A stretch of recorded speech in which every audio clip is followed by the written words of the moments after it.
Pascal. You are now rocking with that dude Pascal. We be going wild, Haitian in the building, so original. Got the haters catching feelings. Get your hands up to the ceiling and keep them held high, cause St. Louis isn't ready. Forget about it, goodbye. Hold up, we just saying hi. Five somebody, rise up. Weekdays, catch us live, somebody. Let's go. Good morning, everybody. Good morning. Good afternoon. Good evening. Welcome to the Pascal Show. Hope you guys are all doing well out there, enjoying your day, making it a wonderful one. Y'all deserve it. Don't forget that. All right. Hope you guys are all enjoying your day. Yeah, we got a lot to talk about. We got somebody very special coming onto the show today. So we will be getting into things very, very quickly here. But I do appreciate you guys being here on this. For me, it's a very gloomy, very wet day. And it's Monday. Woo! Monday, y'all. So hopefully you guys are all enjoying your Monday. Yeah. It's Monday. Man, yesterday was so crazy. There was so much information. So many pieces of news that's been flying out like crazy. I've been doing as much as I can to catch up, to give you guys what's going on, so on and so forth. You know what I mean? But dang.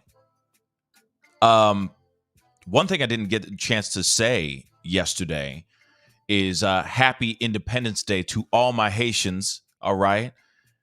Sac passe. I didn't get the chance to say that yesterday. Yesterday was insane. I got to be honest. Yesterday was insane. I forgot to say that. But again, Happy Independence Day to all my Haitians and all my Haitian adjacent brothers and sisters out there. All right. Very big deal. So hopefully for those of y'all who are Haitian, hopefully you got to get some really delicious soup jumu into your bellies yesterday in celebration of the independence of Haiti. One of the only successful slave revolutions ever on the Western Hemisphere. I repeat, one of the only, by the way. So, Happy Independence Day to all my Haitians. Okay, Aisha? All right. Anyway, we got to get into this. We got a lot to talk about, but before we get into that, I do have to say this really quick. If you're interested at all in winning some new money in the new year, 100 smackers, please do me that solid. Go download or click on the link. All right, that's in the description box right underneath me right here at the top of the description box. It's also pinned to the top of the family chat right now as we speak. Click on that link, download Swagit app. Follow me, The Pascal Show, one word. You're only going to get exclusive content there, nowhere else, just there on the Swagit app. All right, from me. Download that, follow me, comment on some of my videos, like some of my videos, and you're instantly entered in to win 100 smackers in the new year. We will be doing an announcement on a winner very, very soon at the top of this month. So you still got time to win some new money for the new year. All right. Some new bills in your pockets. All right. So be sure to do that. Okay. Also, do me a favor as well. Hit that like button down below. Send it past 300 likes real quick. That would really mean a lot. And don't forget to hit that subscribe button. All right. You know your boy's working hard out here in these streets to give you the information and the conversations that you need for the day. So please crush that subscribe button. All right. Let's get into this, guys. All right. We got some things to talk about. Got a lot to talk about. And we do have private investigator Jensen coming to grace us with his presence and drop some expertise. All right. His opinions on everything, especially on how he believes they caught the alleged monster. Okay. The alleged Idaho 4 suspect, Bryan Kohberger.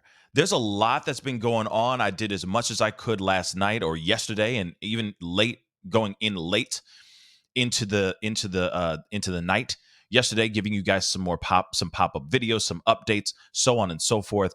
There has been a lot of developing information. There's also been something that just happened within the past hour, which is going to be very interesting, which I haven't looked at yet. We're going to be looking at that as a family here in just a minute. But there's been so much information about Bryan Kohberger. There's so much, it can make your head spin. So I'm trying to give you as much as I can, as quickly as I can, right? And as efficiently as I can. But one thing that really caught my eye yesterday that I didn't have a chance to really cover, and I wanted to do it as a live because I wanted to talk about this with you guys as a family, and I wanted to talk about it with our special guest, which he'll be coming on in a little bit. I wanted to talk about this. Something that really caught my eye. Now, we talked about this. We tapped in on it, okay? We kind of taparoo on this a little bit on yesterday's show, which yesterday's show was epic, all right? Shout out to T-Rev 757 for being on and talking about the phone call that allegedly is the voice of this alleged monster, Bryan Kohberger. Okay. Yesterday's show was epic. Okay. And there was a lot to dissect in that show. And I'll make sure I put in some timestamps for that episode as best as I can. And I will be pulling out the interview I had with T-Rev later on today for sure, so that you guys can just watch it as a standalone piece. So be on the lookout for that. That will be coming out. All right. But one thing that really caught my eye that we really didn't get to dive too much into is this. Bryan Kohberger, as we already know, is a PhD student getting his doctorate in criminology and criminal justice. Now, to me, this says a lot, okay? That says a lot to me, just in general. That says a lot. But what's even more interesting is who he was studying under. And it says it right here. He was studying under an SK expert. Let's get into this. This is really, really wild, okay? Now, we already know he was previously studying under an academic who is also an expert in these type of tragedies, in these types of heinous crimes. Okay? So we already know he was at the Washington State University's Department of Criminal Justice and Criminology at the time of these unalivings. And let me blow this up a little bit more so you guys can see this. Okay? It was there that he studied under Dr. Catherine Ramsland, a forensic psychologist who has spent decades researching SKs and mass M's. Of course, I got to use these code words, guys. I apologize, but them are the breaks. She appeared on News Nation in October, which is, of course, the article I'm reading here. She appeared in October to discuss the Delphi case. Now, we already know that they have a suspect in custody revolving around the Delphi case. We talked about it. We watched the press conference, which was basically kind of a nothing burger. They couldn't really say anything during that thing. Just a little quick trip down memory lane about the Delphi case. She is known for having developed a close relationship. This is the part that drove me nuts. And in my mind, I'm like, could she be a Hannibal Lecter? I know. I mean, you got to watch the TV show Hannibal if you get a chance. All right. Damn good show. But this screams Hannibal like crazy to me, the show. So she is known for having developed a close relationship with the SKer Dennis Rader, more commonly known as BTK. And not B2K, all right? Not the bump. Don't even try. BTK. Now, something that you guys may be wondering. Who is the BTK unaliver? This is insane. She worked closely with this dude too. And I'm not trying to allude anything, but it does scream creepy, weird, and questionable vibes. You see what I'm saying? But obviously, one of the main things that people are going to be asking is, who the hell is this BTK character? And that's kind of what I wanted to know too. So let's look into this really quick. And this is nuts. Because from 1974, let me make this a little bit bigger. That might be better for you guys. From 1974 to 1991, this monster operated in Kansas. He was known as BTK, an acronym he gave himself that stood for, and I can't even say this. I'll just highlight it. The method he used to take out his victims. He unalived 10 people, sending letters to the police and newspapers that outlined his crimes. Yo, like I said, this is okay, the fact that she worked closely with this piece of work. Then on top of it, this gives me vibes of the Zodiac. If you know what I'm saying, the Zodiac piece of work as well. Sending letters going, oh, catch me if you can. You know what I'm saying? Very creepy vibes for sure. All right. One included the victim's driver's license and photos of her remains, and then nothing. The unaliving stopped, and so did the letters. For 10 years, BTK was silent. But in 2004, another 11 letters were sent. They contained details of who BTK was, including the year he was born and information on his upbringing. A year later, Dennis Rader was arrested for those crimes. He pled guilty and was sentenced to 10 life sentences. I mean, just that alone. He was out here being the worst kind of individual for decades. Never got caught until 10 years later. 11 letters came out, and those things contained more information. Like maybe he got tired of not being caught, or that he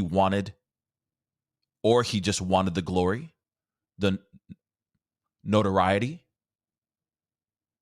I mean, obviously, he penned himself. He named himself the BTK monster. Interesting, right? Now, the other question is the grisly story of Dennis Rader, the man no one suspected was the BTK monster. So it's like, why, how?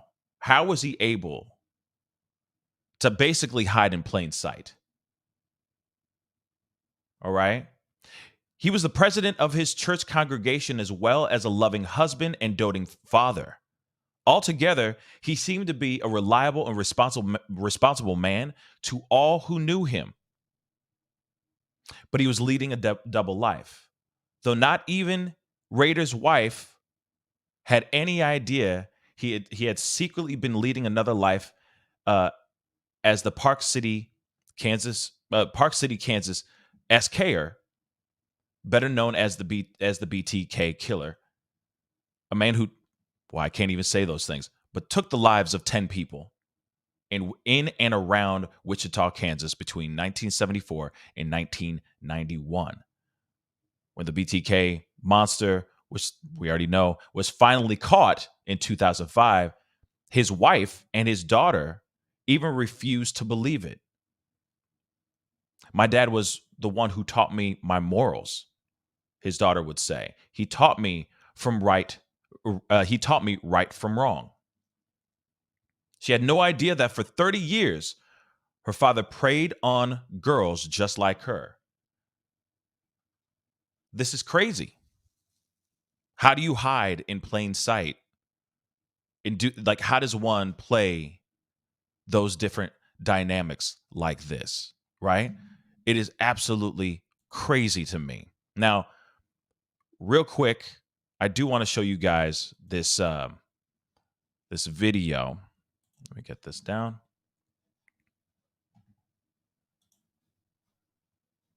One second. Because the thing is I mean, everyone knowing about this is absolutely wild, but Bryan Enton did actually have an interview, a small interview, and we are going to look at the full interview in a little while. But I wanted you guys to see this video talking about the connection of the BTK and, of course, Bryan Kohberger. Let's take a look at this real quick.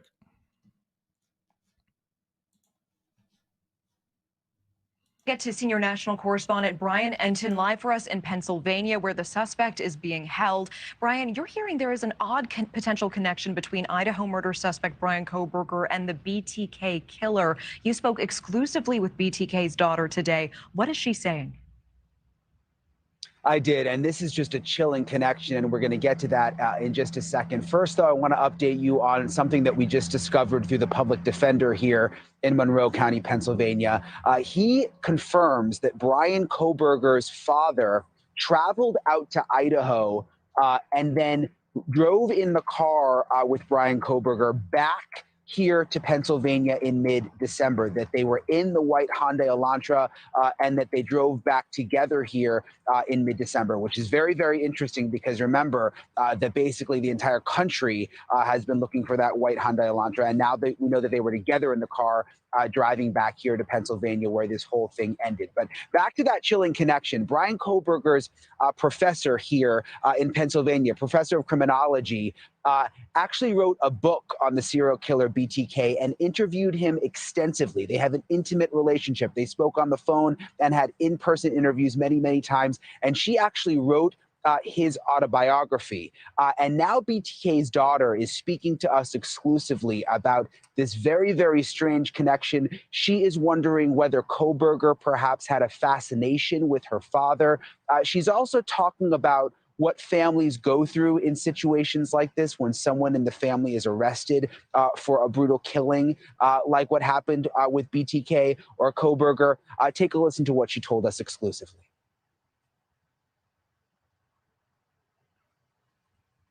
One of the most disturbing aspects of Bryan Kohberger's past is what he was studying, criminology, and who he was studying under at DeSales University in Pennsylvania. Dr. Catherine Ramsland, a serial killer expert who had a close relationship with serial killer BTK, even writing his autobiography. What did you first think when you heard that Dr. Ramsland was teaching Bryan Kohberger? Personally, my first reaction was just like my stomach churned, and I literally physically got ill, knowing that there was now a connection back to Ramsland and she connects to my father. It was just a lot. Carrie Rawson is serial killer Dennis Rader, aka BTK's daughter. BTK stands for Bind, Torture, Kill, and Rader is responsible for killing 10 people. Do you think he may have had any sort of communication with your father? Kohberger could definitely have had communication with my father. Well, obviously we know he studied my father in criminology classes. He probably studied him heavier since he had Ramsland as a professor. But we need to find out if there's a deeper connection. It concerns me. A deeper connection, like if Kohberger was corresponding with BTK in prison. He would have had access because of his professor, Dr. Ramsland, who's appeared in more than 200 crime documentaries and was even on News Nation in October discussing the Delphi case. Help explain to me the mindset of a killer living in a community where they have carried out, allegedly, this heinous act. Well, if it is the person, the suspect that they have under arrest right Now, he was married, so he would have had to have secrets. Dr. Ramsland is known for her TV appearances, but she's not talking now. When I asked her about Kohberger, she responded, "I cannot make media statements about him at this time." For Carrie Rawson, the nightmare in Idaho has now come full circle. I want to figure out how to stop it. Like, it's hard to be the kid of this guy and live with this, and then see somebody else go do this and wonder, did your dad influence him? Did your dad talk to him? Like, was he studying my father outside of academics? I mean, am I ever going to get answers to that? I don't know. Thank you for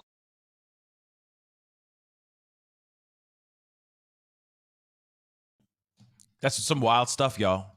And I can only imagine what Carrie, I can only imagine what she's going through right now, having to relive everything all over again, given the fact that she already has that dark cloud over her already, the weight like that over her shoulders, or on her shoulders like that. I can only imagine what she's going through mentally right now. But yeah, it's very interesting, given the fact that Ramsland has connections, had an intimate relationship or intimate connection with this known, with BTK. And now she was teaching another person. She had a student under her wing that went off and allegedly did these unthinkables. It's absolutely wild to me, okay? It's absolutely wild. Now, one thing is that she did speak out. She has said some things, allegedly. We're going to get into that in just a minute. But I do want to bring on someone very special. Obviously, he's been on this show many, many times. He is a family friend. Okay, he's a friend of the family, private investigator, Jensen, my brother. Good morning to you. Good morning. Happy New Year, buddy. Happy New Year to you too, man. First off, this is some wild stuff. Now, I haven't spoken to you yet. We've only been corresponding a little bit here and there. So we got to kind of go back a little bit, all right? Before we go and head into more of this BTK and, of course, other things like how he could have gotten caught and all that, because I'd love to get your expertise and your expert opinion on that. What are your thoughts about this arrest? Does it shock you? Does it not? I mean, where do you stand on it, with this new information? Well, I'd like to say that I'm not shocked. I mean, we do live in an age where getting away with this type of crime is going to get just harder and harder with forensics, DNA advances.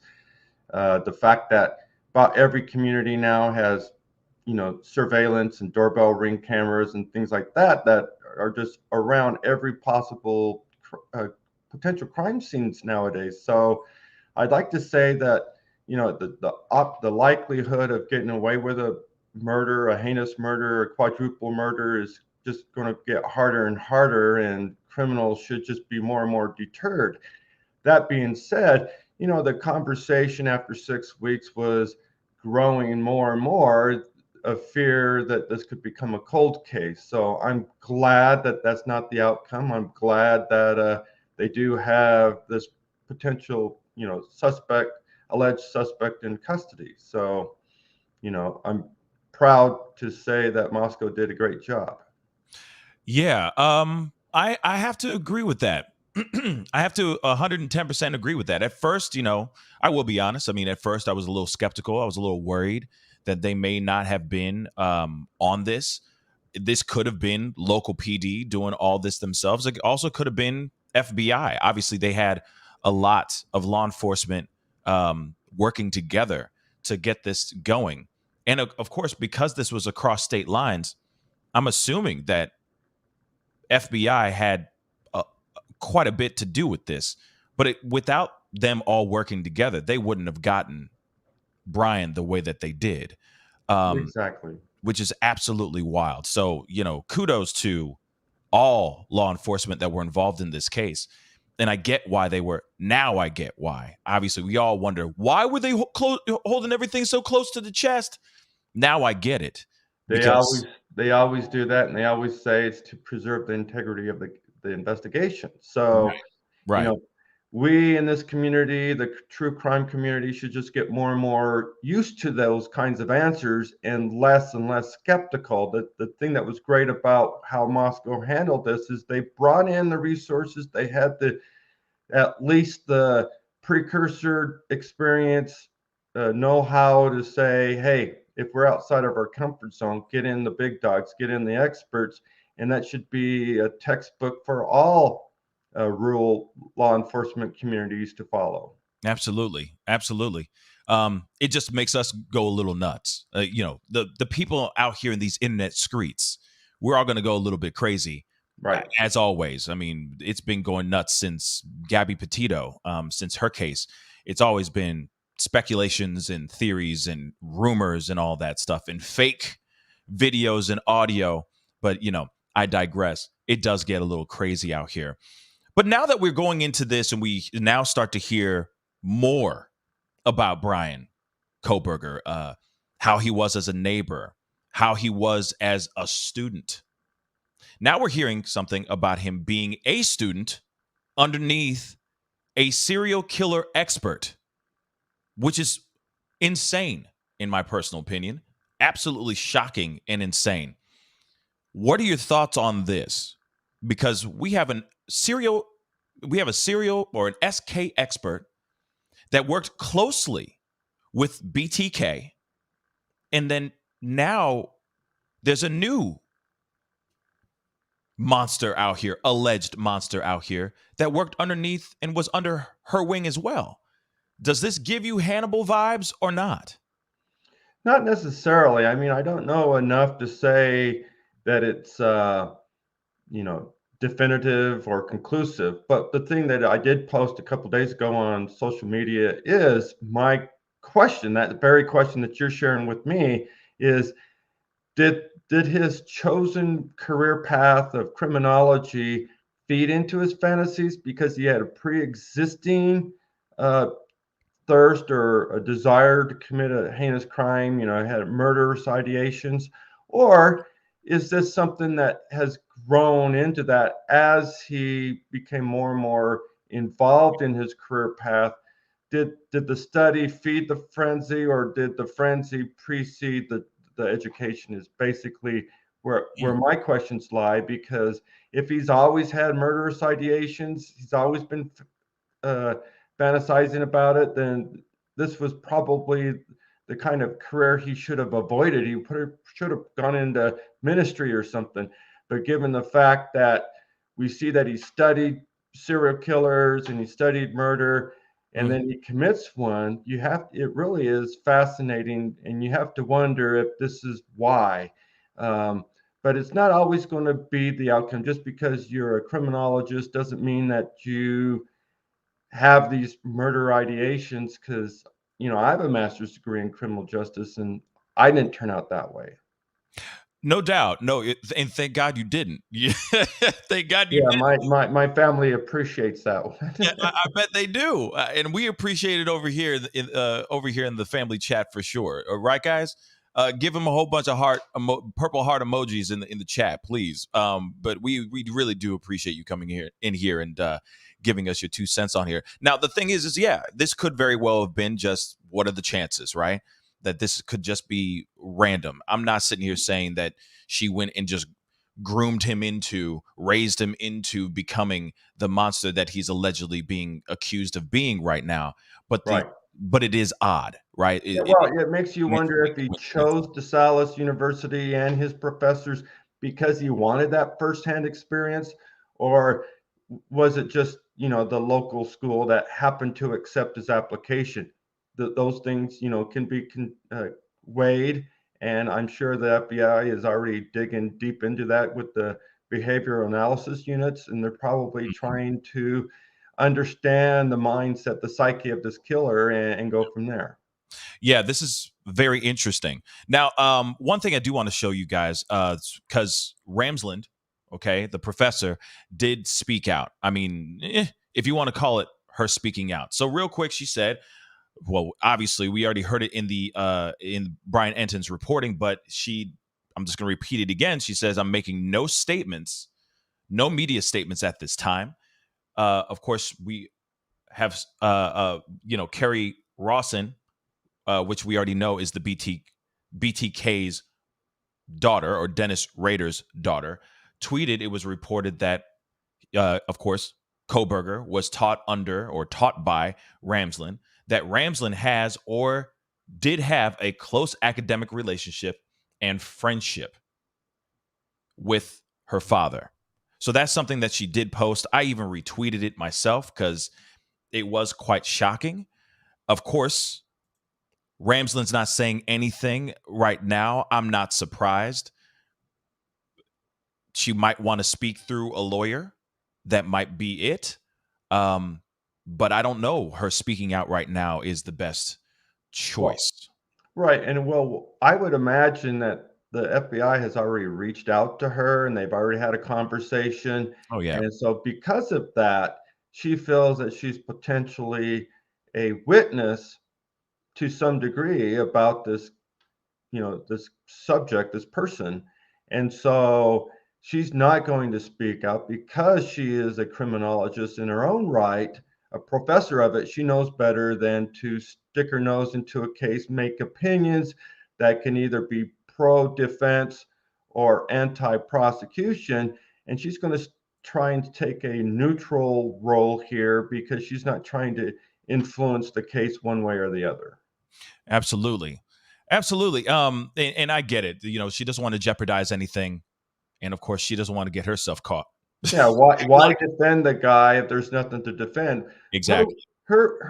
I'm sure her role in all this is she's just the educator. She's his professor. She did not go deep into the guy's conversations about his ideation and try and, change his mind. She probably had no idea that one of her students was capable of doing this, as we would imagine most of us, if we were an educator or a friend or a colleague, we would never suspect that we're talking to a future serial killer or a future murderer until it happens, and you're just as shocked as everybody else. What's interesting about, their relationship, I'm glad that they defined it as an academic and a friend, as opposed to something like earlier you said an intimate relationship. In our arena, criminology, intimacy is a different kind of relationship than a friend relationship or even a personal relationship. Intimacy is more of a love interest, and so we avoid saying intimacy unless they have had that kind of relationship. So It's a personal one, it's a friendly one, it was an academic one. Clearly, there was some interviewing, some studying, some the autobiography came out from her, but it was never intimate. They didn't kiss, they weren't romantic or anything like that. So intimacy it's a different level of a friendly, casual relationship. Yeah, no, I totally understand that. It is, I guess, a close, very close enough, right? bonding, That he trusted her with his life story. So there's, to some degree, there you can say that there's some kind of intimacy, but it was never an intimate relationship. Right, and that's a very good point there too. So fiduciary, trusted, right? That's different than that they were romantic. Right. No, that makes sense. That makes total sense. So as far as that, I mean, you think that it could just be a strange coincidence. This could be just a coinky dink. Right. From her viewpoint, I'm sure that's the position she's taking, is that she never knew that she was cultivating, rearing up a future serial killer. That never crossed her mind. She's just teaching students, teaching criminology, because we do need to study criminals of this magnitude. We do want to prevent it. Just like history, you study history to prevent bad events from reoccurring, because history does repeat itself, but so do criminals, and so does the purpose of criminal study is to prevent these, to figure out why it happened.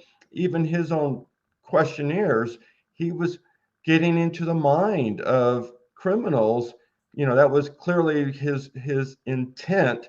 But now that we see who he is and what he became, we see that he was actually probably relishing in their answers. He wanted to get into the mind of a criminal because he has those murderous ideations, those fantasies of doing it himself. So at some point he ends up becoming a guinea pig of his own research, because he can't just vicariously live through the writings of other criminals. He needs to experience it for himself. And maybe through his writings, his goal was to commit the perfect crime by learning the errors of others' ways. Well, I could do it and not get caught.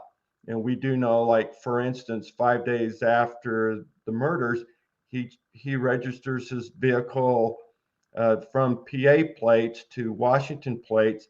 Was he trying to blend in more into the community, or was it just a coincidence that he happened to have expired plates that needed to be updated anyway? And then, a couple weeks later, during the semester break, his father flies over to Pullman, and they drive the car back to Pennsylvania. So are all these just events that are occurring as a result of the calendar, or are these events as he's trying to evade capture at some point? Very, very interesting. That's some information I didn't know about the Are you there? the license plate. Oh, I lost him. That's strange. Hopefully he hops back on here. But that's very interesting, because I didn't know about that detail about the license plate, him changing the license plate and all that. That's actually very, very interesting as well. And hopefully he'll hop back on here so we can continue. But that is interesting. Was he doing that because it was a matter of conveniently he had to change because he lives and is going to school out in Washington, out in Washington State? Or was he doing that because obviously cops were looking everywhere? Law enforcement was looking everywhere, trying to find this white Elantra. Maybe. But I feel like every single Elantra was number one, right? Every single Elantra was a suspect, if that makes any sense. We got Jason back on the show. Thank you so much for being here, man. Something that I found very interesting that I was saying, I didn't know that that he tried to change his license plates. That's very interesting. Can you hear me? Oh, man. Well, hopefully he comes back on. Dag nab. That's terrible. But that is a very interesting piece of information for sure. So, what I will say is, because I know that there's like some stuff going on in his neck of the woods right now there was a storm going through. Maybe there's another one going through right now. I do not know. But hopefully we get him back on and we can keep on rocking and rolling here. But one thing I still find very, very interesting is the fact that this is somebody who was teaching this monster as a student. That's the one part that I find very creepy. Regardless if this was something that was a coincidence or not, clearly Bryan had already had this obsession. He had already had this focus and this new passion, or a passion that he had for a long time. Maybe that's why he was using recreationals. You never know. But he went to matriculate at this very school. It's not like he went and this professor picked out from a crowd and said, "You, Bryan Kohberger, I'm going to have you come under my wing and I'm going to teach you the way of the samurai." Nah. He applied, he got accepted, and he went to that school. So he specifically, most likely, wanted to find out where the best criminology or the best criminal justice department that America can offer, right? What university has the best department in criminology and criminal justice, right? And he applied. And then he got in. And lucky him, he's going, "Hey, this is where this professor works at. Or, she teaches here. She wrote this book that maybe he's a big fan of," so on and so forth. So strange, right? So we can't really go in on her, but it is very interesting nonetheless. Let's try Jason again. You with me now, Jason? Hello? Jason.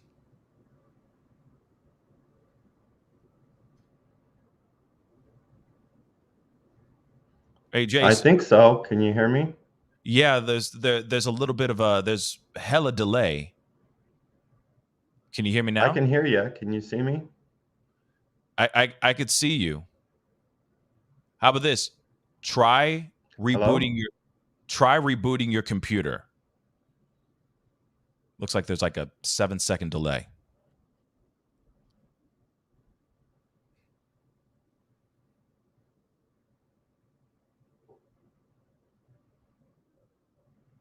I must not have good signal right at the moment. Yeah. Here it is.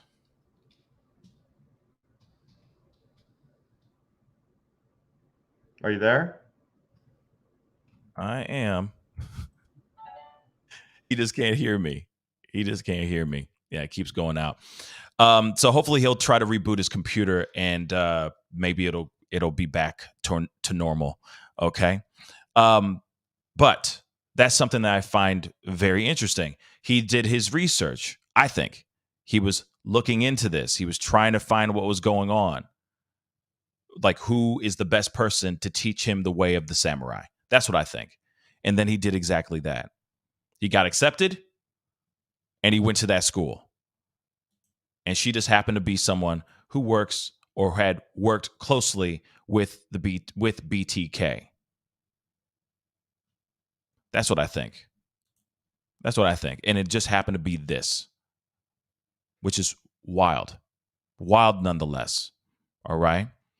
But I think he went out of his way to look up the best place to get the best education in this particular field. He looked them up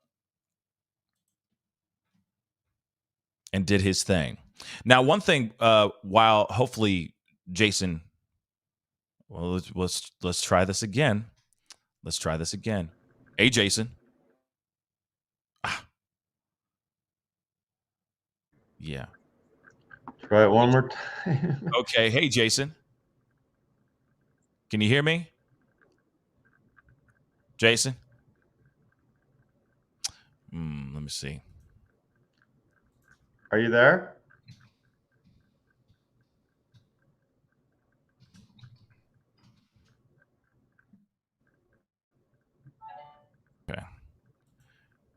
Okay. Because it looks like it's not working. All right. Okay. So it looks like it's still not working on his side, but we got to keep the show going. All right. Hopefully, maybe he can call into the show because right now this is not working. But maybe he can make a phone call and we can get the conversation going there. So that's something that I found very interesting. Obviously, we've been looking at this so much, right? What Sandwich just said, what is it? How did this teacher miss the signs of him having the traits of a monster, though? That's a good question. I don't know. That's a damn good question. But I feel like that's going to be a thing that everyone's going to be asking her. Then, but then it also kind of, which is really tragic, it kind of screws up her expertise in a way, because she had a monster hiding in plain sight, learning under her expertise, under her guise, under her wing, learning everything about how to dissect a crime scene, etc., so on and so forth, understanding the mind of a monster and all that. I mean, you're given everything. You're letting them know how everything is made, right? It's a look behind the veil. It's a look behind the curtain. That's absolutely terrible. Absolutely terrible. So to think that that is even possible is pretty mind-blowing, in my personal opinion. But that's exactly what he did. Or, he wanted to learn criminology and criminal justice, and maybe things triggered him in the class, and his obsession became even more intense. I don't know. It's just so strange. Some people, I feel like sometimes some really intelligent people are too intelligent for their own good, if that makes any sense. It could make things even worse, right? Their theories or whatever, it makes them overthink things to the point where it turns deadly. It's wild. But I do have this other video. I was going to show this with Jensen in the conversation, because I wanted to get his thoughts on it. I want to bring in a private investigator. But I wanted to play this video real quick. Okay, I'm going to try this one more time. Jason. Hello?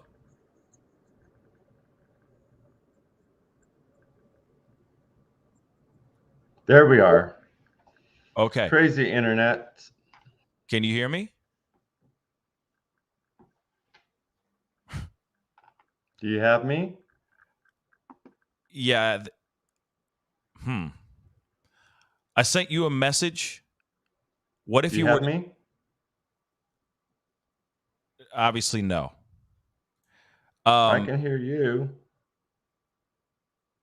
Yeah, it's all messed up. Okay. Hopefully, hey, Jason, give me a call. Maybe we could just do a phone call, because this is not working. Hold on.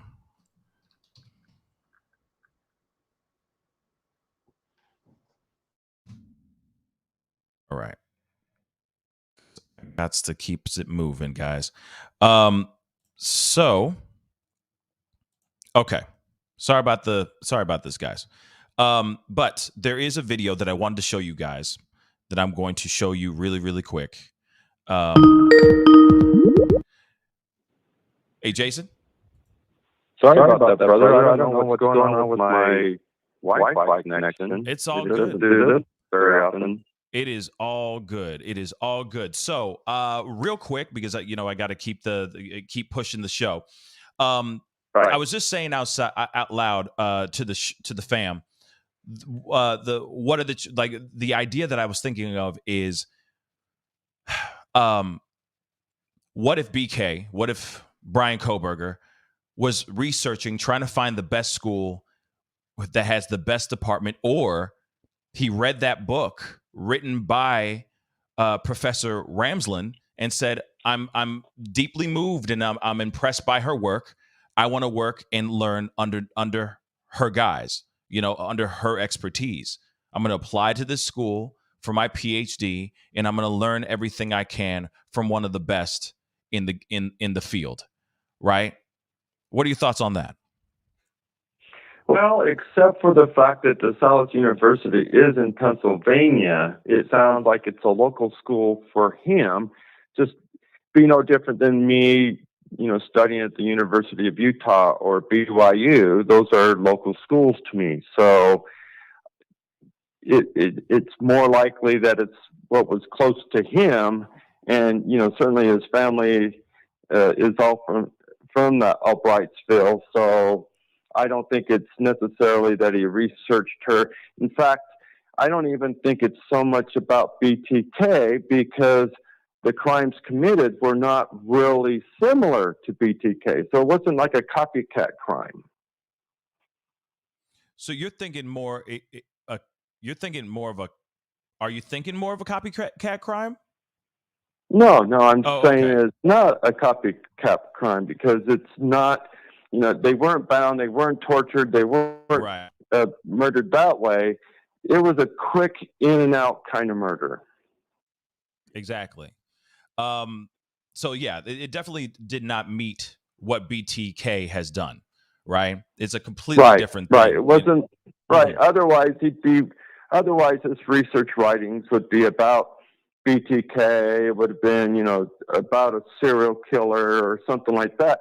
And he's more trying to. Here's one of the things I always say about psychologists. It's probably not fair to them, but it's like I always say I haven't met a psychology student that wasn't trying to fix somebody, usually themselves. Okay, so in that same kind of mindset, if you're a criminologist studying criminology, is it because you're trying to figure out your own maladies? You're trying to figure out, why do I have these murderous thoughts? Mm-hmm. Or maybe not. But he certainly had a psychology background and a desire to study criminals. So is that because he always knew he had this problem? Oftentimes we find out from murderers that they did have murder ideation, even self-harm, because they loathe themselves for thinking that way.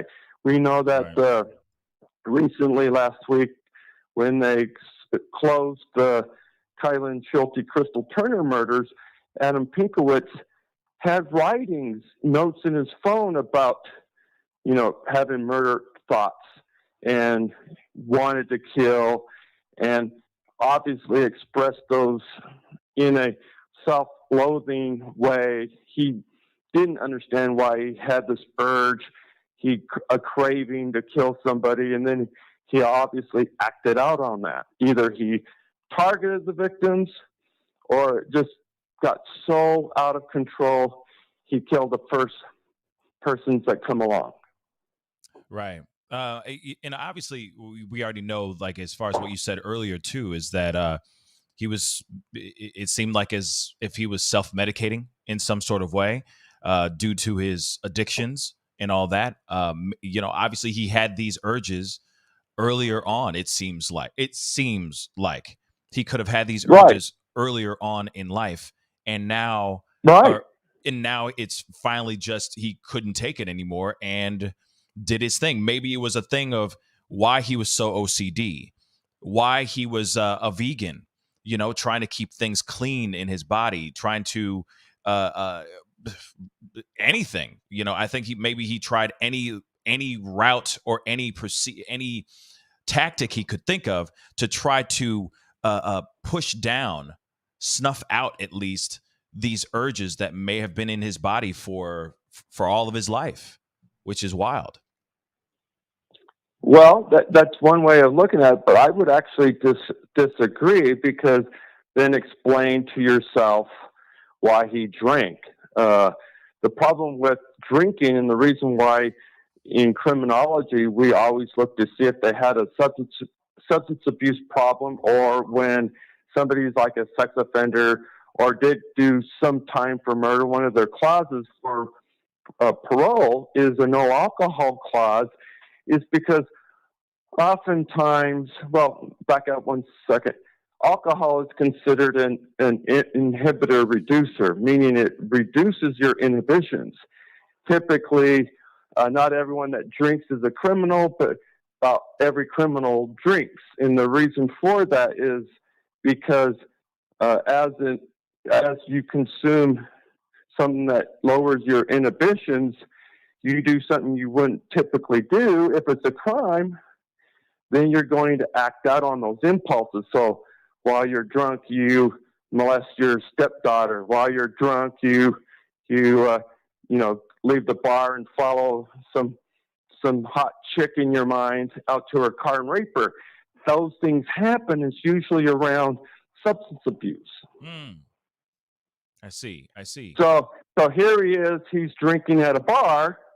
Did he leave the bar and follow Kylie and Maddie home? Or we know that on Sunday night, August 21st, he got a citation at 11:40 p.m. Was he prowling? Was he window stalking? What was he doing when he's supposedly, living in Pullman at the time? Why is he at the neighboring city at 11:40 at night getting pulled over? So makes you wonder, is this a behavior that was escalating while he's there, where he went from stalking somebody to invading their home? That's something that these investigators will have to try and determine. It's interesting if when you think about it. The other burning question that I have that I still haven't gotten a chance to look into is, could he have done this before? What if he had done something like this before? Think about it. If he's done something like this, taken 4 people's lives, and it seems almost like it was like drinking water to him, breathing air to him, what are the chances of him actually, what if that's an indication of him actually doing this in the past? Like the skinned dog, for example, could that be in connection to this, or like being his first act, or were there other acts in his past that never were solved? You see? Yeah, and all those are good questions. All those investigators will have to figure out. We do know that I think it was like a week earlier the dog was skinned, and it happened to be in Moscow. So the question is, was it committed by the same person? We all wrestled with that one. Right. Yeah. And maybe we can find that out. Maybe we will find out more here. Yeah. But you do know that he was a vegan. You do know that he has no regard for human life. And there is speculation that because Kaylee's dog was protected and placed in a room safe from the crime scene, if that was done by the murderer, does he hold animal life in higher regard than human? That's interesting. So yeah. if he shielded Kaylee's dog from the crime scene, did he then have that propensity to kill the other dog, the skinning that he did? That's it. Or that someone did, I should say. You know what? That's very, very interesting to point out. Because of course he had a love for, obviously he had some sort of respect or love for animals. Why wouldn't he just eat why wouldn't he eat meat if he's just going to be vegan? But there is that part of me that thinks that he was trying to keep himself absolutely clean. Maybe it was more, and of course this is speculation, but maybe what had nothing to do with the care for animal life. What if it was just him trying to be as clean as possible? But then the drinking comes into play, which is still confusing as well. But maybe he had other theories and other superstitions about animal flesh. I don't know. What are your thoughts? Right. Well, yeah, and that may be the case. It may be not so much so that he's trying to keep himself clean. It may be that he didn't eat meat because he thought meat eaters were barbarians. Maybe he had this Neanderthal thought about people who eat meat. Yeah. So it would be that he thinks he's better than everybody. It would be that he is up here and you're down there. Yep. Yep. I hear a lot of people say that about people who say that they're vegan. No shame at vegans. Keep doing your thing. So he's superior to you as a meat eater. Like You can be superior to me I'll eat meat because I'd rather have the protein than the carbs. The carbs I wear around my waist. Yeah. I don't want to wear carbs around my waist. So you have to eat protein if you want to watch your weight. Right. What's interesting is it's very much like I'm smarter, I'm faster, I'm better, I'm amazing, you're nothing. I'm vegan, so I'm on a higher level. I don't know. It reminds me of Scott Pilgrim versus the World, where he's fighting this guy and he's got vegan power and all that stuff. Go check it out when you get a chance, fam. It's a pretty good movie, but he has vegan power, and he, because all of what he has is nothing but clean in his body and all that, which is very, very funny. But it does make me think of that a little bit, of this whole like superiority, the superiority complex of I'm better than everyone else. I eat clean. I train. I'm this, that, and the third. I'm incredibly intelligent, and I can get away with murder. Right now, that's right. And his ambition was, you're going to call me doctor. Yes. Yeah. Exactly. Oh, yes. And exactly like Seeker of Peace just said, like American Psycho. It screams Patrick Bateman all day long. Okay. Read the book, guys. The movie's great, but read the book. Now, one thing I wanted to point out here, pull up, there was another private investigator that talked about, I guess, obviously talked about Bryan Kohberger. I wanted to play it on here. I don't know if you're going to be able to hear it, so I would just maybe turn it on in the background on the show so that you can see the video, because I wanted to play this. I wanted to get your opinions on this. So it just sucks that we don't have you physically on, but I wanted to play this video so we can take a look at this together. I wanted to hear your thoughts on this. I want to bring in a private investigator, Ed Gavin. Ed, thank you for being with us. It's important to note that Kohberger does claim he is innocent through his public defender, but let's touch on this criminal justice link. Could this be a case where he was obsessed with other killers, serial killers, or... Hold on, let me we're on. Can you hear me? Yes. Oh, yes. Thank you, Internet with the win today. Yes. Okay. Thank you for coming back, man. Thank you for trying it again. So let me do this again. And guys, I know there was echo. He had the phone on and he was playing it on his computer, guys. So I get it. I got it. We got it. Okay. So one thing, I'm glad to have you back. Welcome back, my brother.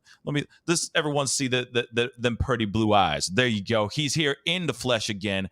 Jason Jensen, give him some love. Hit that like button down below. Don't forget to do that. I wanted to get your 2 cents on this particular video here because this is another private investigator. I know, probably competition, but I wanted to hear your thoughts on what he says about this case and of course, what this case and everything that's revolving around the investigation into Bryan Kohberger. So let's get into this real quick, guys. I want to bring in a private investigator, Ed Gavin. Ed, thank you for being with us. It's important to note that Kohberger does claim he is innocent through his public defender, but let's touch on this criminal justice link. Could this be a case where he was obsessed with other killers, serial killers, or crime in general? I think it's possible, sure. There are reports that Kohberger wore gloves when he was out in public weeks after the murders. We have to confirm that, but what do we know about the DNA evidence linking him to that home? Well, I think that the police did a great job in obtaining the DNA evidence. And another thing they did, they determined that there was some familial DNA. There was a marker, and there was a hit, and they matched, Kohberger to a relative apparently. But another thing they did was they canvassed the crime scene in the neighborhood rather quickly, and they identified that white Hyundai Elantra. And I think that really helped this investigation. That may have even helped to identify Mr. Kohberger. Gotta ask you, man, real quick, Jason. How did they get DNA? What are your theories? Because allegedly, in another article, he was running around, allegedly going to grocery stores and going out to his regular outings, wearing gloves. He didn't want anything to trace back to him. He was obviously they say he was very smart. Obviously, he was very coy about everything. to so much that he was wearing gloves. They're saying they got DNA from him. What are your thoughts? How do you think they got this DNA? Because they couldn't break into his car. So what are your thoughts on that? Well, I would definitely think that the traditional kinds of DNA that are very useful to do crime identification is through the body fluids. We're talking blood, semen, or saliva.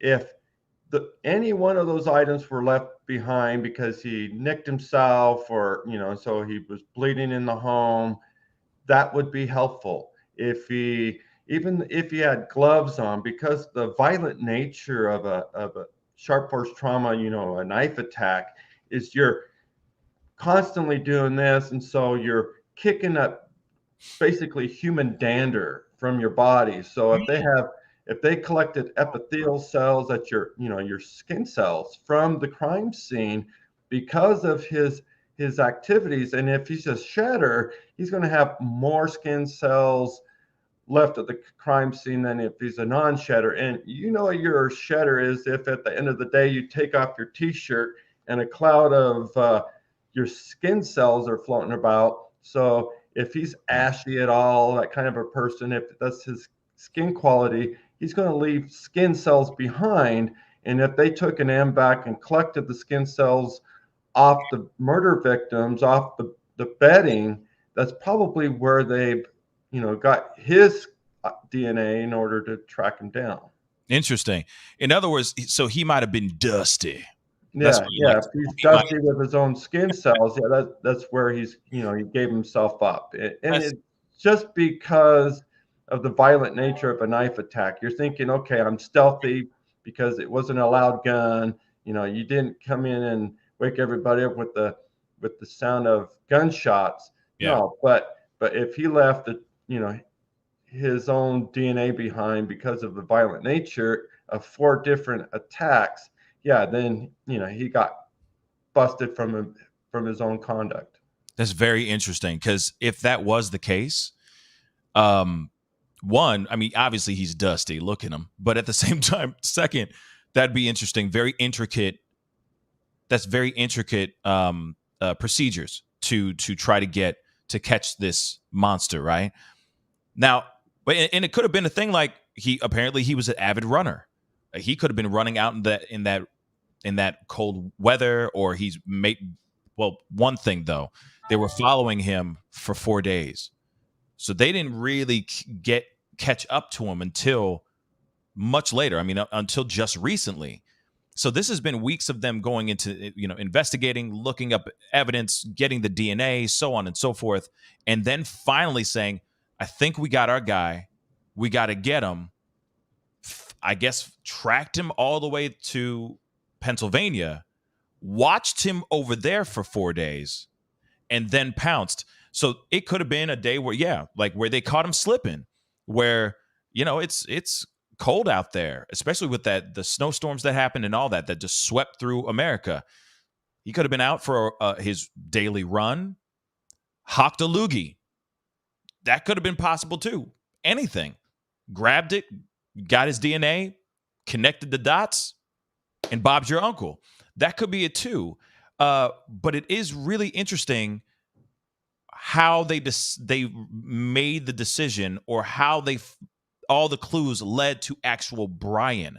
That's the part that I'm wondering as well. Before they started to surveil him, before they started surveying him for 4 days in Pennsylvania, what was the information? How could have they found out whatever it was in Moscow to make them go follow him to Pennsylvania to watch him for 4 days? That's the piece I'm still wondering about. Well, given the fact that he was arrested in possession of his, 2015 white Hyundai Elantra, it's entirely possible that it was a convergence of 2 different leads. His roommate, his next door neighbor at his apartments there at Steptoe Village in Pullman may have called it in as that, one of my neighbors has a white Elantra, and then it connected to the DNA profile. And but we're going to find out all this once he's back in Idaho, once he's being arraigned. When he's served a copy of the documents, that's when the Latah County prosecutor can release the probable cause statement. And at that point, we all get to see what the actual facts are that led to him being identified. Yeah, I can't wait. Okay. I'm chomping at the bit right now because I really want to know more. Since his intentions are to waive extradition tomorrow, yes, I would imagine that by Friday he'll be here. If not as early as Thursday, we should have access to that. If that happens, I mean, obviously, what do you think that means? I mean, before we continue with this video, when he waived extradition, which means they're gonna be taking him over to Moscow soon.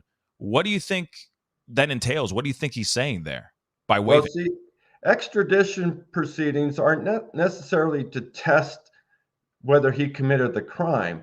It's whether to identify that this is the person that they suspect to commit the crime. And oftentimes it's encouraged to waive extradition so that you preserve any room for negotiations once you're to your final state destination, because you don't want to make them fly someone out there and identify the individual. Yes, here's his ID, here's his face, here's his address. This is the guy that we're after. It's a limited scope special proceeding.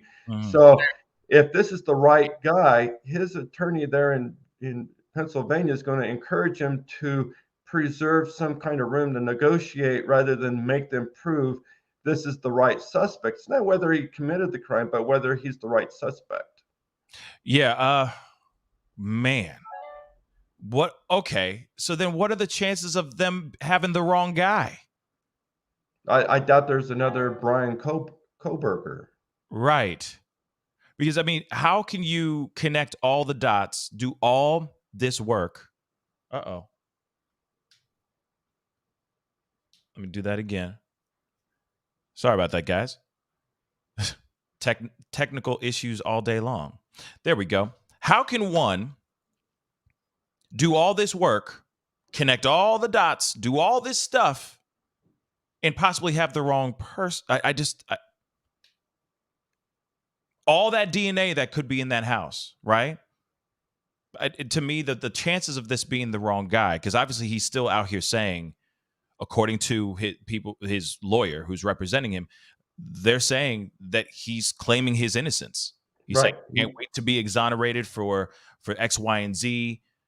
But everything is pointing down the road of guilty, that he did this. What are your thoughts on that? Right.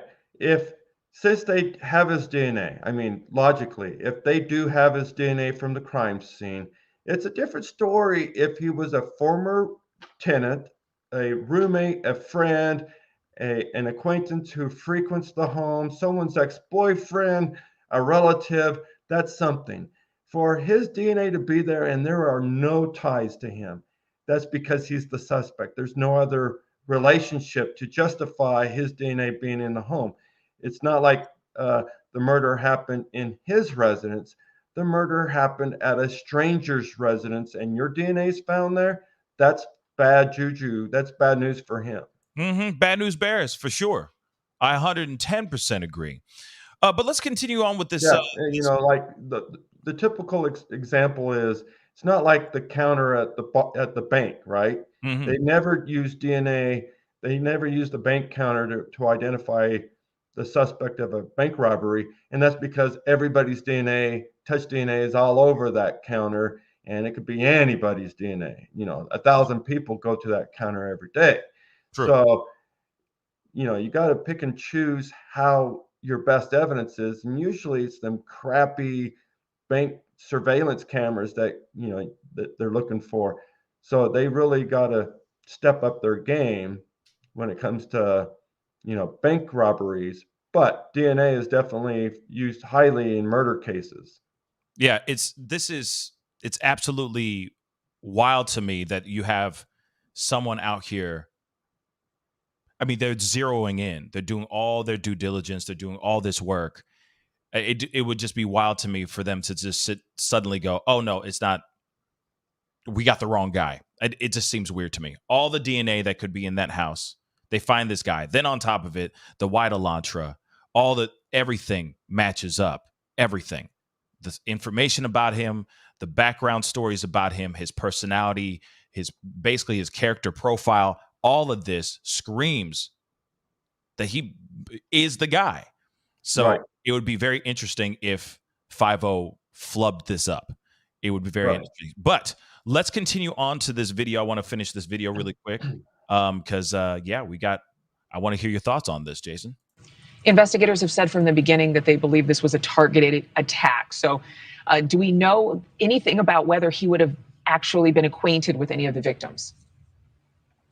I think it's entirely possible. I mean, one of the young ladies, I believe, worked in the hospitality industry, and perhaps maybe he went to that one of the locations and patronized the establishment. I don't know. It's also been stated in other reports that he became a problem in one of the hometown Pennsylvania bars that he was known to frequent. So, yeah, entirely possible that there may be some nexus there. He appears to have gone about his daily routine. He went to work. He attended classes as he normally would. And it was his father who drove back with him to Pennsylvania, back and forth between Idaho and Pennsylvania, spotted by witnesses in that white Hyundai Elantra. What kind of questions or potentially what kind of charges would his father face? Well, I don't know that his father's going to face any charges just yet. I mean, it could be innocuous. I think that the alleged subject, Bryan Kohberger, probably wanted to bring his father along for the ride so that it would look more innocuous as they drove out east. I think that was a calculated move on Mr. Bryan, the subject, the alleged suspect, Mr. Kohberger, to take that car out east. I mean, he's driving, a plain Jane, a white Hyundai, which looks like a Nissan Sentra, which looks like a Toyota Corolla, a Chevy Cruze, and a Kia Steltos. And, he probably figured, look, let me get this car off the grid. Let me get it back to Pennsylvania. I think when the police put out this press release, they put out a press release, the Moscow police and the FBI, I think that rattled his cage. And I think he said to himself, look, I got to get off the grid. I got to get back to Pennsylvania, get this car in the garage. That's what I'm thinking. Now, what's very interesting about that, I agree with this PI on that. Because I know some people out here are speculating that maybe we're waltzing into a Brian Laundrie situation all over again, that the family was trying to come in and maybe, allegedly help with trying to get rid of the evidence, all right, which is this car, right? But I really do think, and maybe you agree, Jason, that this was all his doing. He was masterminding, thinking about this, and he probably conned his father to fly out so he can drive with him so it doesn't look like what this PI said, doesn't look suspicious, doesn't look strange, right? And then drive back to Pennsylvania, get the car as far away from Moscow as quickly as possible. Not really as quickly as possible, but as soon as he could, right? What are your thoughts on that? Do you think that there could be that we could have another Brian Laundrie situation on our hands with the family, or no? No, I think Gavin, are you there? Yeah. Okay. I think Gavin's assessment's spot on. His choice of words like possible were smart because it's just him guessing. Because I can guess, you can guess, we all guess that maybe it was tactical on his part to get rid of the car, but it was the end of this semester, so it's entirely possible that this was already prearranged. That, hey, son, I'm going to fly out there. This is his first semester abroad. He's at Washington State University. That's his first semester. So why not come home for 2 weeks? I'll fly out there and drive back with you, and then you can go back after that. But maybe his plan was to ditch the car, but we don't know that. Yeah, man, there's so many questions about this because the piece of this, the possibilities obviously are endless, right? The possibilities of this being the father knowing and trying to help out, yet I've heard some really great things, some very wonderfully loving and complimentary things about the family, about the parents themselves. that it doesn't seem to me, I mean, just from those public opinion, neighbors and family friends speaking out and stuff, talking about the family, the parents at least, it doesn't seem to be connected that the father would go and do this just so he can help him get away with this heinous crime. I think he got bamboozled, in my personal opinion. Right. And I would imagine that the parents are completely shocked. I don't think that they raised a killer. They didn't think they raised a killer. They probably thought that any interest that he expressed or watched or whatever was normal. I mean, there's a lot of crime junkies out there. They're not all potential serial killers. So, if you saw this coming out of your son and following the pathway of criminology, you're thinking, oh, wow, he's pursuing his passions. You're not going to sit back and say, wow, good job. I'm going to have a BTK son. No, that's not what they're thinking. No, and I don't think that either. I really think that I think that the dad got conned into it just because he's like, I love my son. I'm going to take care of my son. He wants to do this trip. Hey, it's an opportunity to do some father-son bonding on this road trip. This should be a good time. Perfect timing right before the holidays. Let's go and do it. And he did it. I don't think that has anything to do with that. But one question I do have, remember that they were following him for 4 days when he was in Pennsylvania. What are the chances of it being that they didn't use his DNA, but they were able to get the parents' DNA? Any chances of that to connect at all? Well, they say when they did the genetic genealogy, they got a family member hit. So that's how they were able to identify which family tree the killer was associated. And then once they go work down that family tree to see which son, cousin, uncle, or whatever has recently traveled, to this part of the country. Right. Then they realize, okay, our target's going to be that guy who's a student at Washington State University.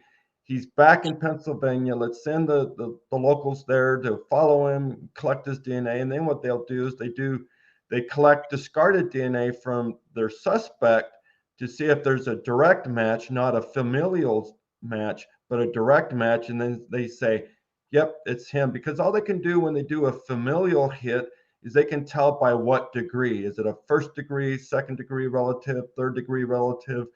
So you can identify if it's a grandfather or a son. That's a first degree hit. A second degree hit would be, go one step beyond that, a grandfather, and so on. So the chances are they isolated which branch of the tree it was. Then they collect that DNA and make it sure it's an exact match, because they're going to file against this guy and they're going to bring him in for extradition. They're going to make sure it's the right guy, because they don't want to get the wrong cousin. And then all of a sudden they created a defense for the defendant when they say, oh shit, they got the wrong guy. It was actually my cousin. Yeah. And that's a very good point. It's just wild that they were able to use the way that they did it, right? They were the technique they used to get to him is very. Even though this was a rural community and a crime in a rural area, they still managed to obtain video of the getaway car, and they managed to use DNA and genetic genealogy to nab this suspect. So they're using all the greatest, latest and greatest techniques.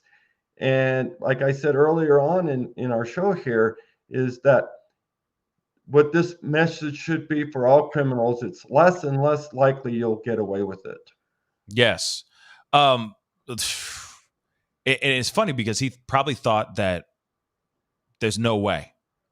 One thing that was interesting is he has a running mate, right? That he goes and runs, 6-7 miles every night through Moscow. And in my mind, I keep thinking maybe he was using those runs to do some recon work, look around, check out the space, see if there's any ring doorbells, security cameras anywhere in the area, right? And as we've seen in a lot of body cam footage as of late, we've noticed that the place gets pitch black in that area, and it gets very, very, very quiet, unless it's like some big uproar of kids partying and stuff like that. Other than that, when it's just a regular quiet Saturday night, it's pitch black and dead silent. Right, right. In fact, one of the towns there in Idaho claims to be the darkest sky in the world. I think it's Atomic, Idaho, and literally at night it's so dark that you can see clearly the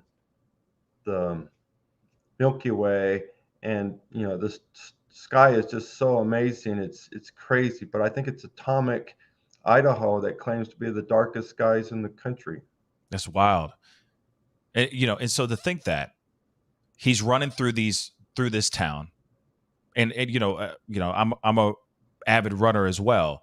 If you give yourself some time to run through an area, and you come up with your own patterns, you come up with your own trails, so on and so forth, you start to notice things on those trails. Like, oh, I didn't know that the store was there. I didn't know that this. You start to see certain details. And for me, I feel like he was using that opportunity to do some work.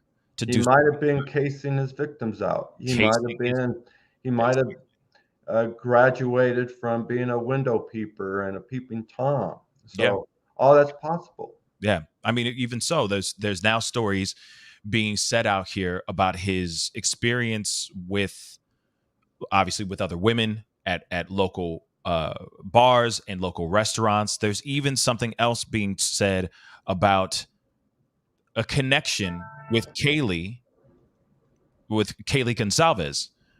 Have you heard about that, by the way? I've heard that the family has expressed that there's a potential connection between them. They haven't shared that detail. And, there's been a lot of speculation shared with me that he was friends, followed Maddie and or Kaylee on like Instagram, but I haven't been able to independently verify that myself. And then the next question you have is, was he following them before or after the murder? So you don't know, because you don't know when that, because the accounts are open, so anyone can follow. It's not a private account.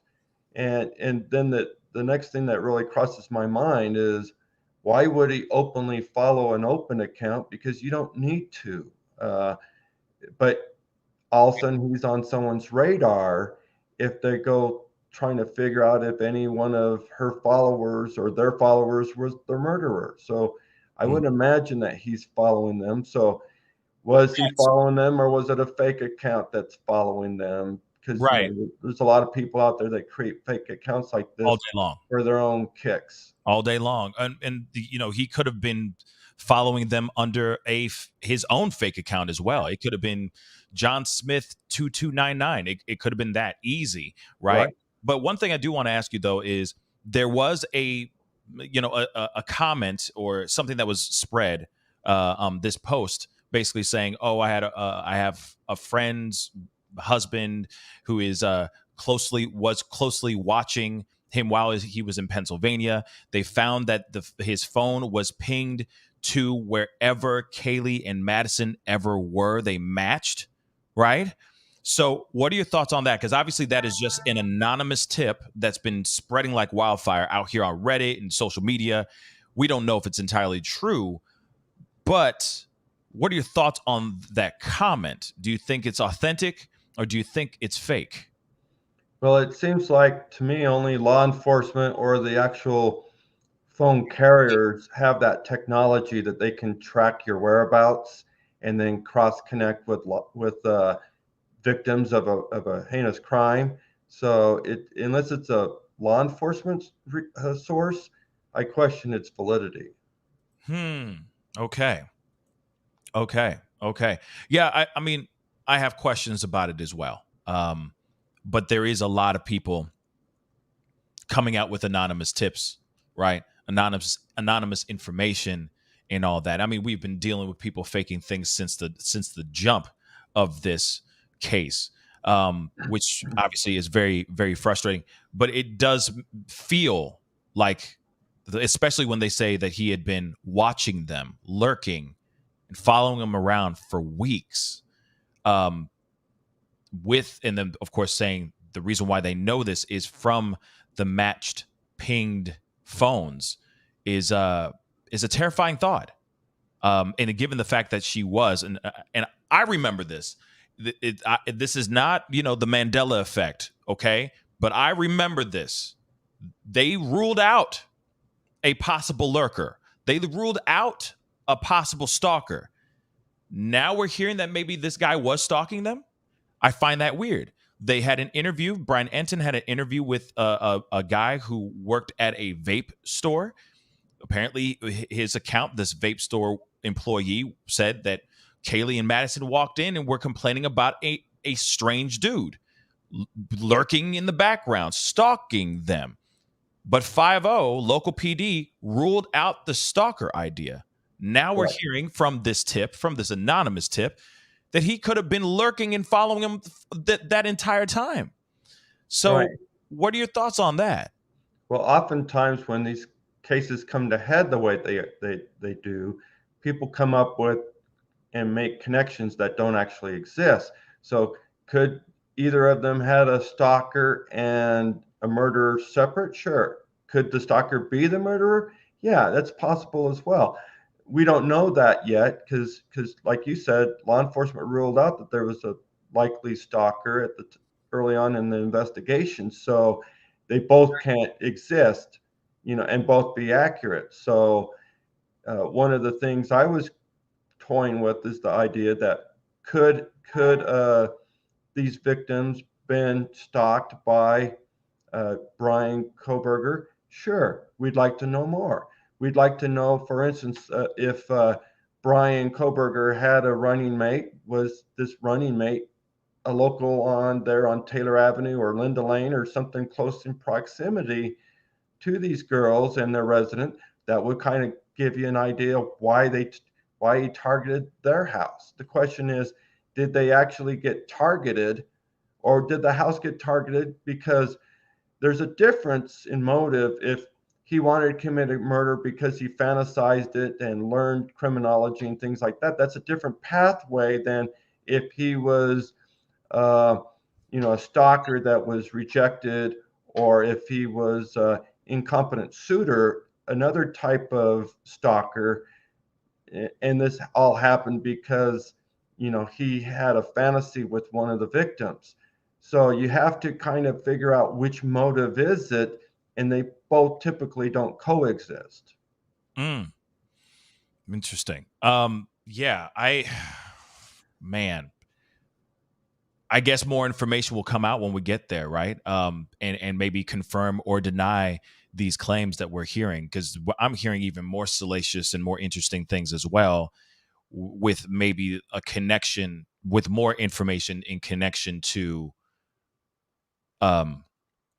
Bryan and Kaylee GonCalves as well, which is interesting. It much more intricate, not just him looking from afar, like they possibly had an interaction as well, that they actually possibly crossed paths, which is something interesting, which I'm probably going to be talking about that on a later pop-up video.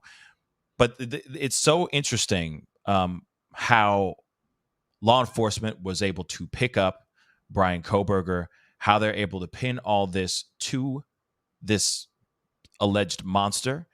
But it is also strange to me the connections that he had, I guess, to the BTK killer, and also a world-renowned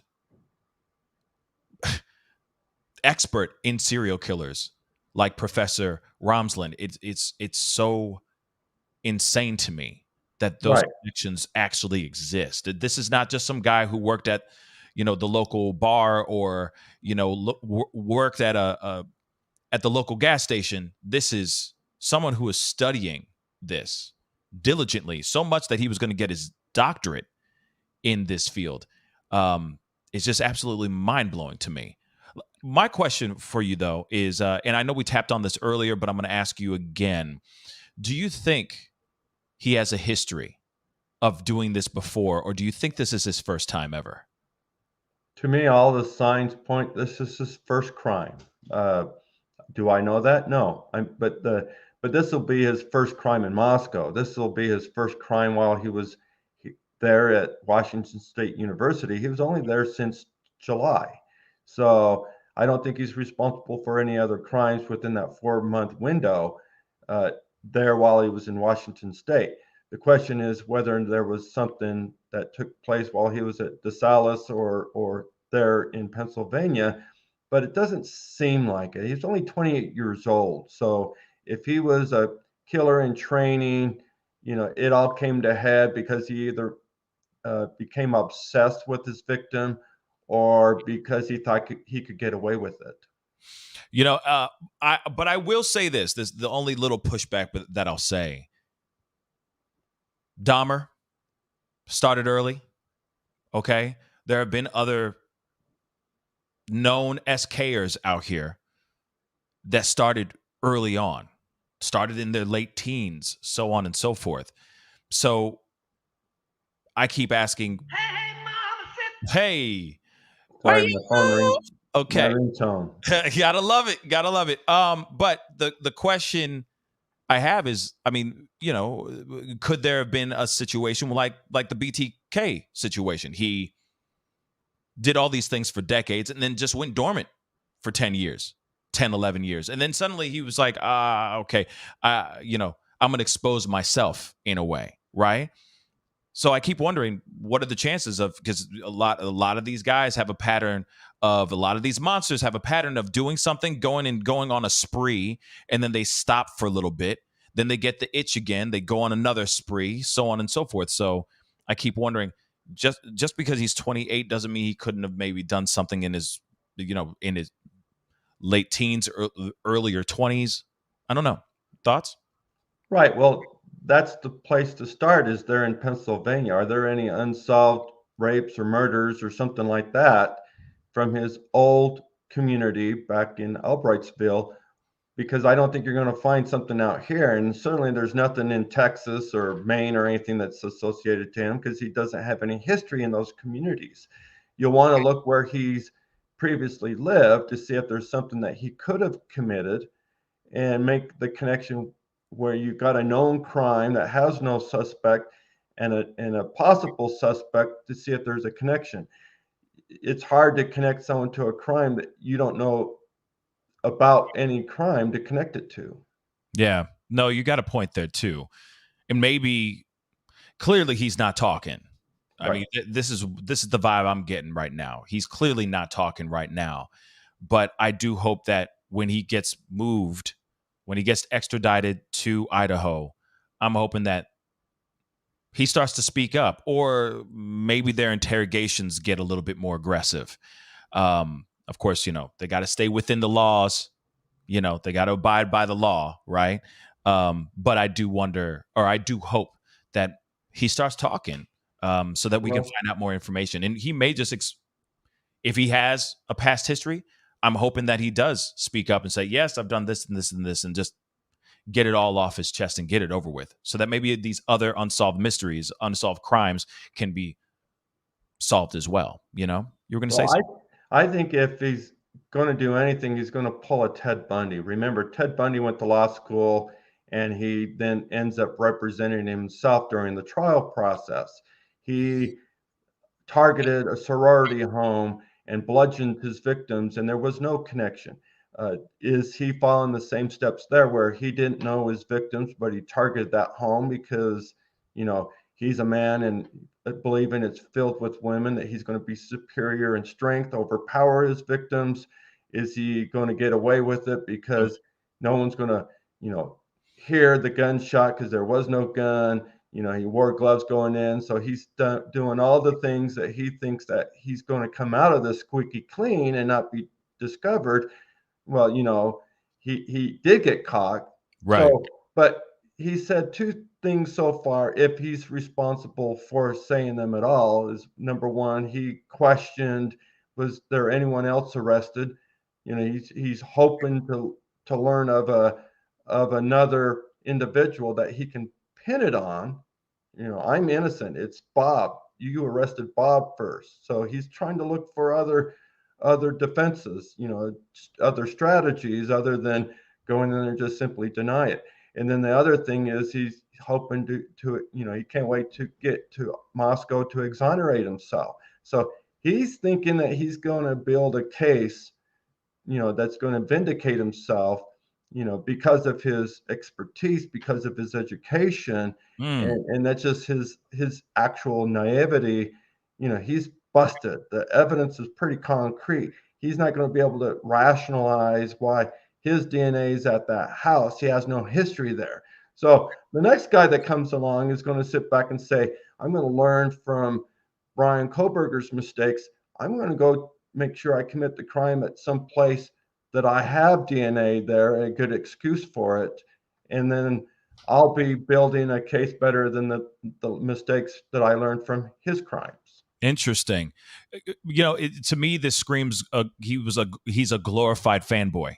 That's what it screams like to me. And you know, the points that you're making here are very, very interesting. God forbid he tries to represent himself like trying to follow the same trail as Ted Bundy. I really hope that's not the case. Well, and remember, Ted Bundy ended up escaping by jumping out of the second-story window of the courthouse. So they better make sure he's got tight supervision and not get caught the way, and not give him an opportunity to escape like Ted Bundy did. Because after he escaped the courthouse, he went and killed all those girls there at Florida State because he escaped jail custody while he was, you know, from Colorado. Yeah. You know, so strange. I got a quick question though. Suzanne B just said, have you seen the clip on Plunder? And it's shout out to Plunder, first off. Second, she gave me the footage. We actually watched that body cam footage as well here on the show as well. So shout out to Plunder. Give her some love over there too. She's been doing a great job covering this story, this case. A girl living close to the house. It was a police body cam after there was a report of a weird incident. Somebody broke into the car, stuffed all of the belongings that were in the car in a suitcase, put it in the middle of the road, but then stuffed her panties in the cup holder at the front of the car. It looked like someone was trying to hotwire the car, but they ran off, right? So they're wondering if this is a coincidence, a connection, or was this just something random, a separate random act or crime that committed? What are your thoughts on that? Well, I haven't seen Plunder. I don't know who that is. I haven't seen the video, but just from what you're describing, I'll try to make an assessment. Basically, these criminals get braver and bolder, and their process is evolutionary. So they start off by following you, then they window peep, and then they home intrude or break into your car before they break into your home. So the crimes, there's a trail of escalation and evolution in their criminality. And if he was responsible for the car break-in, that would explain it. And the panties and things like that. Even the Golden State Killer had a history of doing that. Before he became a murderer, he was the Visalia ransacker in the 70s, where he was breaking in the home and, you know, taking trinkets and removing panties from his victims. And not until he needed to use his gun in an escape did he murder somebody. And then after that, now he's a murderer, and he just went on, you know, his bloodthirsty murders and rapes after that. So he didn't start off murdering and killing. He started off by invading and going rifling through people's clothes. But Visalia ransacker is really what he was doing. That was the extent of his crime, was he's ransacking homes, going through their belongings. So yeah, could have been, sure, it could have been. It also could have been somebody else. people get arrested all the time, and they're not all committed by the same individual. Yeah, that's very interesting because, if you really think about it too, it may not have been the skinning of a dog to get things started. Maybe the skinning of the dog is something completely different, which is still something extremely strange if you really think about it, because somebody else could have skinned a dog. That could be the potential foreshadowing of somebody else in that town wanting to do something even more heinous, even more sinister as well. But I digress. I just wanted to point that out. That's very strange. But if he went and just tried to do a B&E, right? Just exercising what he could do, almost like training. What can I do to get away with certain X, Y, and Z? So first, I'm going to try to just walk into somebody's house. Let me just see what happens. That it could have been that, like what you said about the Golden State monster as well. At first, he was just going into people's places and just stealing their clothing, stealing undergarments, so on and so forth. That could have been his way also to see what he can get away with at first. And then it graduated. It matured. It festered into something much more unthinkable, much more sinister. So that could be it too.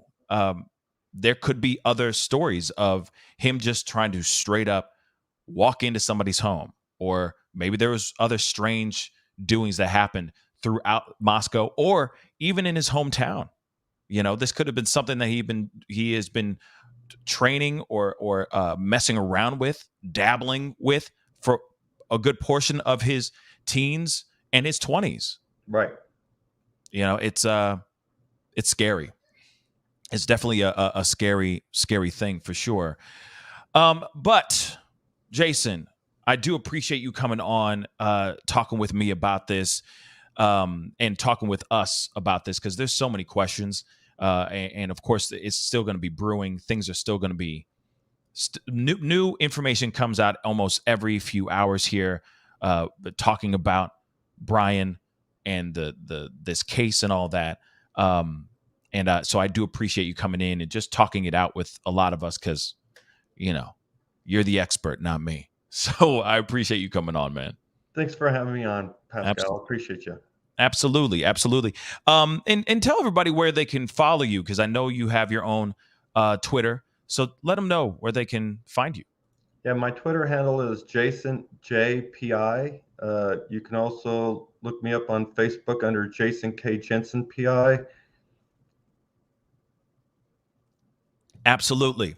So please, guys, go follow him on his Twitter. All right. Show him some love. He does post a lot of really great things. Oh, by the way, I know that you did. You also posted something where you wanted to get some information about the Elantra. You put up a reward for you by yourself. Did you get any tips? Did that work at all? I did get tips, but they weren't the right tips. Anytime that someone called in with a tip, I ran the plate, the name, or whatever. Mm-hmm. Early on, I eliminated all the primary discussion suspects, the ex-boyfriends and things like that. The people kept trying to bring up.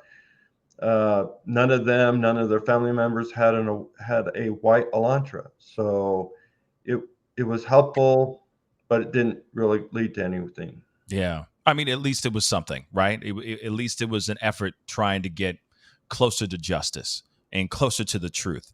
So helping the police out. Yeah. So I do appreciate you doing that. And, of course, I wish there were more people doing that as well out here. But nonetheless, it was all to get the truth, right? But Jason, again, thank you so much for being on here. I really do appreciate it. And we'll be talking to you soon. All right? Thanks, buddy. Take care. Take care. Bye. Bye. So, guys, I really do appreciate Jason coming on and chopping it up with us about all this. There's been so many questions, so much going on. We're still trying to figure out how they caught this guy. Where did they get these connections? How did this pop off? That's the thing. How did this all pop off? But it's nice to hear some insight from an expert like private investigator Jason Jensen. So again, thank you to Jason Jensen for being here, talking to us about all this, because I'm still scratching my head on, man, that's some amazing, whatever that witchcraft that they did, it's pretty damn amazing. And hopefully whatever they have on him sticks, right? That's what we're hoping for. He's about to be extradited. He'll be in Idaho, hopefully by this weekend, hopefully by Friday, according to Jason. And I know a lot of people are speculating that as well. But hopefully they fly his butt back there and he faces the music and gets the justice that we're all looking for, right? And they lock him up and throw away that doggone key, all right? But real quick before I get going, all right, just a quick reminder for those of y'all who don't know, you got an opportunity to win $100, new money in the new year. So please go to the link that is in the description box down below. It's also pinned to the top of the chat right now as we speak.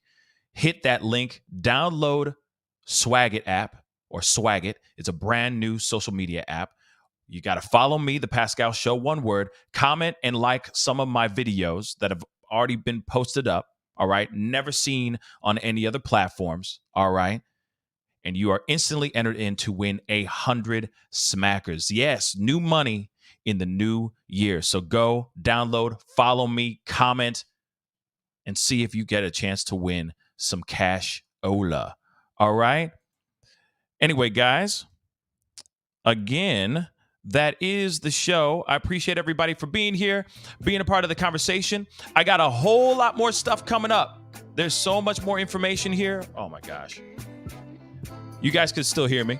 There's so much more stuff that's still going on surrounding this particular case, surrounding Bryan Kohberger and all this. We're going to be getting down to the nitty-gritty. I'll be giving you guys as much information as I can as soon as I know that stuff. But there are still new breaking information coming out. I got some new interviews coming up later on this week for you guys as well from people who have been following closely on this case as well, just like Jason. All right.